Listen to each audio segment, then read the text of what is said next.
just I totally don't buy it. Well, But that's me. But then again, why do they with cattle? I mean, they seem Oh like. no, I have my own theory on the cattle. Well, let's hear that. Actually have my cattle mutilation theory on ghost hunting theories. I actually think it's our government, and I think there's a very good reason why they do it. I believe what they're doing is they're trying to find a form of anthrax that's mostly in cattle that's free range out in the West, where we have different soil, different anthrax, and they can look for a kind of weaponry in which they can observe how these cows, the parts they're taking from the cows are the parts where anthrax would be held within their flesh. And so they're observing, how can we come up with something where we can use a technology that nobody else has access to, because nobody else has our anthrax in the southwestern United States. So, how can we utilize this and observe the cows, figure out how they survive it, and come up with our own weaponry that nobody can have a cure for, basically. But then, and it would have to be free range. Any cattle that's sitting in being fed a certain diet is not going to be accessing, especially the Southwest, where we have something that's quite different. But why would they return the body of the cows back? There's absolutely no reason to. There's enough predators out there. There's no reason not to just drop the body off. All they want are the organs that they're going to study: the tongue, the anus, the parts of them that are going to show that concentration of anthrax, and also see how their body manages to handle it. Well, it sure scares a lot of people. I'll tell you that. Yeah. I mean, all of a sudden you go out there and you have a 5,000. It's like the park thing. The park thing. There's going to be a certain amount of people that just die of exposure, that get lost, that get eaten by animals, that fall from a rock face and get killed. And same with these animals. There's so many things that could, so many predators that could take these animals out. So you don't have to do a thing. Interesting.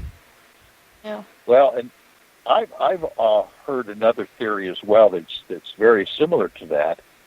It's the idea that most or a lot of the cattle mutilations are done downwind from nuclear facilities. Hanford is one example, but there are nuclear facilities all over the Midwest and the West. That the Snippy the horse was the first basic animal mutilation that was famous in the 70s. And ever since then, one of the theories could be that Sharon is correct, that this is a military operation, but also trying to figure out if the nuclear fallout that comes from some of these bases and facilities is affecting their livestock and, or, of course, people, if the livestock is affected as well.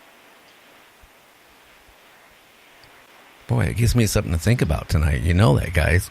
Now I got 3 different theories in my mind. You know that.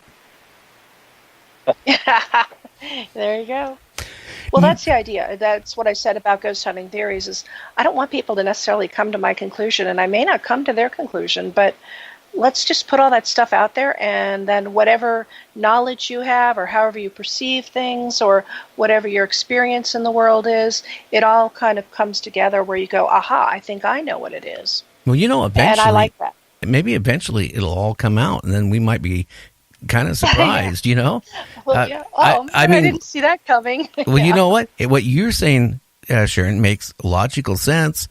And Michael, what you're saying makes logical sense.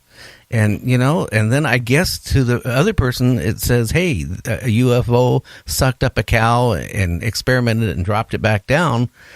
Makes sense, too. But the one issue I still have, there's been cases like with one bull that all the stuff was removed, right? It was snow on the ground, and there was absolutely no footprints anywhere near it. And it's no way the bull was alive that night because the rancher brought out hay for it. Early that morning, one of his hands saw it dead. And that's when the sheriff came in. I do have the report. I managed to get that. And there was no trace of any tampering. So I don't know. Maybe the military, somehow, the helicopter or what, I don't know. But it's interesting. Yeah, I mean, they could have picked the bull up anywhere and then just shoved him out when they were done with him. Would be a pretty quick task to gather the organs that they want to look at. Yeah. And this also brings up the idea that the military potentially has these craft like the TR-3Bs that they could actually do these kinds of things as if they were extraterrestrials, and people report lights in the sky during some of these cattle mutilations. Doesn't necessarily mean that they're aliens doing that. Might be correct that we have anti-gravitic capability at this point ourselves, and they are using those tools to do the scientific analysis of the different parts of the animals that will show, the anthrax or show the radiation effects. It could be just that kind of situation as well. Oh yeah. One of the cattle mutilations I remember, I think it happened in the Four Corners area. They not only discovered some gloves nearby, rubber gloves, but also some powder that was a fluorescing powder. If they had put some kind of powder on this cow on the organs and lit it up, they might have been able to tell how much anthrax it's retaining or whatever it is that they're looking for. That is interesting. Yes, and of course the incisions that are made to remove the parts of these animals are so precise and almost cauterized as well that there's no blood loss, during the process. That just it almost goes to show you that there is something that is either man-made or extraterrestrial, either way. But they're using instruments that can be kind of forensically analyzed by the cuts that are made on the animals. Yeah. That's the interesting part, because I read about some of them were so precise that if you went in the hospital and had surgery, they couldn't even do what some of these, how they did it. That's what the interesting part is. So maybe the government's way more, advanced in a lot of things than our local hospital. I don't know. Well, hey, Mike, we only got about 10 minutes left with Shannon. I do appreciate you calling in. And, hey, everybody, make sure you tune in to The Paranormal Attorney this Sunday between 7 and 8. And you got a great guest coming on, don't you? Oh, we do. We're going to have Maureen Morgan, the Washington State Director of MUFON, on our show. And I believe we have a special guest surprise that will be calling in as well. Great. I bet I know who it is. Hey, Michael, you have a good evening. I'm sure I'll be chatting one way or another with you later this week. Again, thank you for calling in. I do appreciate it. Thanks, Michael.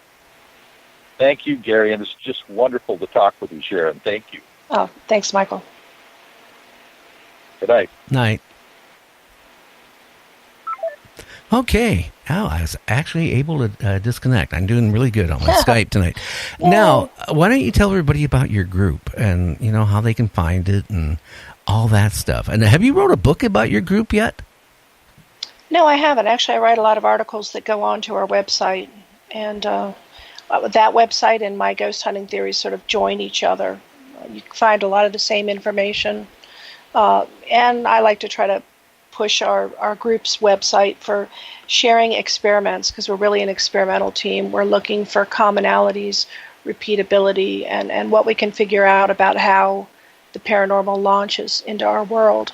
So a lot of that stuff we share with the public readily, because we really want other researchers to go out and, hey, you try this experiment and tell us what you got. The more people we have doing it, the better. Well, and our team is called Arizona Paranormal Research. Oh, wow. And it's ArizonaParanormalResearch.com. Hey, guys, you need to check it out. One thing, I will say this. I get a lot. In fact, I got a Southern Paranormal is going to be on the show later this week. And they're a good group, but I get a lot of groups that want to be on the show. I have actually cut 2 groups off now because, how can I say it? I was really shocked. I had this one paranormal group. It had like about 7 members. And when I was asking them, I said, well, what do you guys do? Well, we've gone to a couple of people's houses. I go, okay, what do you do to investigate? And they go, this is the basic stuff, And I go, how long do you spend in the house? Oh, an hour or 2. But you know what? The whole conversation, what scared what out of me is they kept saying, we want to get picked up by a cable channel. Yeah. And it's like, boy, have I been hearing that the last decade or so, that it's been popular. Yeah. Yeah. And, that, and some of them are nothing more than a social group. They get together and they socialize, and they don't take it serious. And it does. Well, there's people that just want to experience it. They don't want to have to record anything. They don't want to have to bring equipment. They just want to go in a scary place and get scared. And that's a whole different thing. Well, they could eat my wife's cooking and get scared too. I mean, By candlelight, yeah. Yeah. There you go. Wow. Yeah, it's amazing. But we're seeing less of that now. Now that the ghost hunting thing has kind of quieted down, then Bigfoot became the big thing. Now Bigfoot's kind of quieting down, and ancient mysteries is the next thing. Since that's happened, we have less. We get almost no house calls now. And in the heyday of Ghost Hunter Show, we would get house calls dozens a week. And so it tells you a lot about what instigates a lot of people. And there's a lot of responsibility with going into somebody's home. You don't really understand all the dynamics of what's going on there. You're only going to be there a short period, and yet they're looking to you for counseling. There's a lot of different things happening there. And I've gone away from wanting to prove that ghosts exist. That's not at all what I'm trying to do. I want to just understand how the phenomena works so that I can maybe anticipate how it comes about, create that situation. So maybe I have a longer interaction, or maybe I have a more predictable interaction, or maybe I can just figure out where this is coming from. Any of those sorts of things. So our team focuses a lot on doing research and experiments, and we don't want to go on house calls. That's a distraction. I think so. And again, like I said, some of these groups, it's nothing more than a social get together. Oh, hey, and that's not the way it should be. Like I said, it does damage to the paranormal. But you are right. Like when I was a kid, you turned on TV, you watched cowboy and Indian shows, and then it went into, combat and all these war shows, right? And then it went into family life shows, and then it went into comedy. It's the same thing with the paranormal right now, but the thing is, it's growing, and it's so much more accepted in the last 10 years. It's crazy. I mean, you can go around and talk. Well, Bigfoot, still people look at you a little strange when you talk about Bigfoot. Oh, yeah. but you can talk about ghosts, and people don't look at you strange. You can talk about UFOs. They want to hear more. I do see that besides what you mentioned is going to be the next phase, I do see a phase coming back on UFOs for some reason, because people are wanting to eat it up. At least my listeners are. We're back to the ancient alien type stuff, and I get that. I understand. I'm not an ancient aliens person at all, but I understand why people see that connection and think it works. Yeah. All I can say is a lot of strange things, that are out there, and it's so hard to prove. It'd be so much easier if they could actually, prove it. I mean, people have beautiful recordings of, but then, I asked one ghost hunter one time, why don't you ask if somebody wants a cigarette? I mean, how many people in their life smoked, especially, 10 years ago, 20 years ago, especially if you're in prison or you're in a asylum, right? That they used to give them cigarettes to shut them up. I mean, they would die for a cigarette. I mean, and they probably opt in the prisons people to get cigarettes. And I would think if you're doing an investigation, one of the questions I would be, anybody want a cigarette? And see if they get anything back from it. I don't know. It's strange. Yeah, and like our team, when we